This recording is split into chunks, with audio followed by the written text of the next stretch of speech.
Your reaction to Texas House Democrats denying quorum on the redistricting vote originally scheduled for tomorrow. I think it's a great move. There's not else a lot else they could have done was just escape the state uh, to try to block this. And this is not a Texas map; it's a Trump map. He came, he told them exactly how to redistrict it, and that's what they did.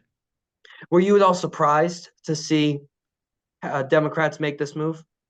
Well, I thought they probably would. Like I said, they didn't have a lot of other options. It was probably the best move they could make. Now, whether or not it does any good in the long run or not, that's a different story. What makes Uh, you say, oh, continue? well, because the Republicans still hold the majority, and how long can the Democrats stay out of the state? They'll probably stay out until the end of this session, but then Abbott can call another special session.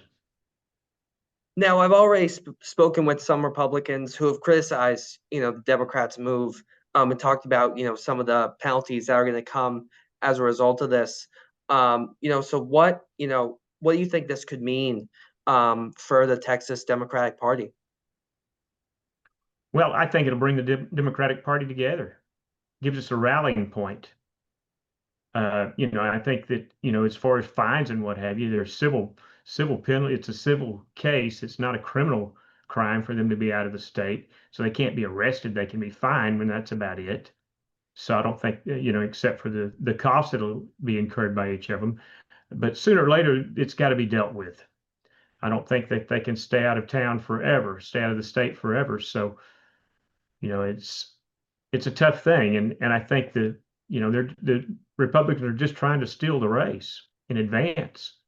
Well, let me ask you, how long do you foresee House Democrats doing this for, denying a quorum? And do you think that they can actually prevent a vote on this from happening, in the near future?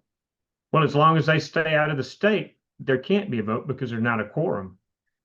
I would imagine they'll stay out at least until the session is over, and then Abbott will have to call another one, and then we'll go from there, I guess. But I think it's a great move for him to be doing this. But do you think it actually prevents, do you think this will eventually be voted on, these new maps? Or do you think that Governor Abbott and Republicans will, actually put it aside? That's only time will tell on that. Anything You know, else? Anything else yeah, you'd like just to add? um, well, I think it's just a blatant attack on Black and Latino voters, redistricting the way they did. So, I just don't think it's right. And I think that a lot of Republicans feel the same way. It's not just Democrats that are opposed to this. There's some Republicans out there that are opposed to this redistricting as well.